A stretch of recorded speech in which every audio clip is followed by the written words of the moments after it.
চতুর্দিকে ফিতনার যে ভয়াবহ অন্ধকার, যে ফিতনা আমরা হারিয়ে যাচ্ছি, যে ফিতনা আমাদের অস্তিত্ব বিলীন হওয়া উপক্রম, ঠিক এরকম সময়ে যদি আমরা ঈমানের উপর অটল থাকতে পারি, তার বৈশিষ্ট্যটা কি, তার লাভটা কি? সুবহানাল্লাহ।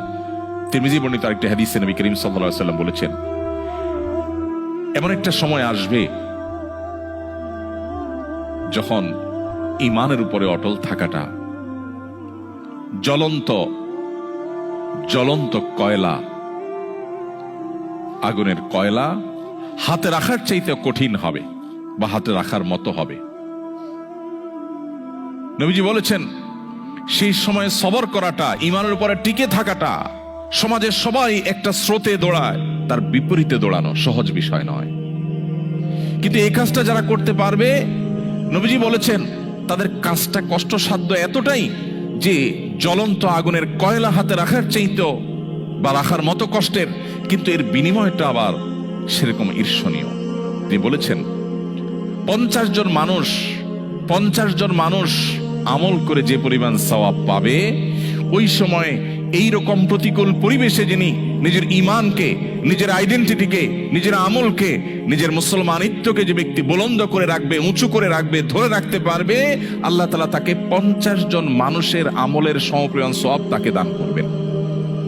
তিনি নামাজ পড়বেন 1 রাকাত, সওয়াব পাবেন 50 রাকাতের। তিনি রোজা রাখবেন 1টা, সওয়াব পাবেন 50টার। তিনি হজ করবেন 1টা, সওয়াব পাবেন 50টার। সাহাবীরা অবাক হয়ে গেলেন নবীজির এই কথা শুনে। তখন তো সেরকম কোনো পরিবেশ ছিল না, ঈমানের জন্য অনুকূল পরিবেশ ছিল মদিনাতে। নবী করিম সাল্লাল্লাহু আলাইহি ওয়াসাল্লামের এই কথা শুনে তারা জিজ্ঞাসা করলেন, হে আল্লাহর রাসূল, আপনি যে বলছেন তখনকার মানুষেরা প্রতিকূল পরিবেশে ঈমানের উপরে টিকে থাকতে পারলে একজনে 50 জনের সওয়াব পাবে, সেই 50 জন কি আমাদের 50 জন নাকি তাদের সময়ের 50 জন? নবীজি তখন বলেছেন, আরে না, তাদের সময়ের না, তোমাদের মতো 50 জনের সওয়াব তারা পাবে। আল্লাহু আকবার। সাহাবায়ে কেরামের যে মর্যাদা, সেটা নতুন করে বলার অপেক্ষা রাখে না। কিন্তু প্রতিকূল পরিবেশে নিজের ঈমানকে, মুসলিম আইডেন্টিটিকে যদি কেউ উঁচু করে সেটাকে নিরাপদ রাখতে পারে, তার আঁচলকে বাঁচাবার জন্য সে যদি সংগ্রাম করে টিকে থাকতে পারে, জ্বলন্ত কয়লা হাতে রাখার মতো এই কঠিন কাজটি যদি সে করতে পারে, নবীজি সাল্লাল্লাহু আলাইহি সাল্লামের হাদিসের এই ভবিষ্যৎবাণীর আলোকে এই সুসংবাদ সে পাবে।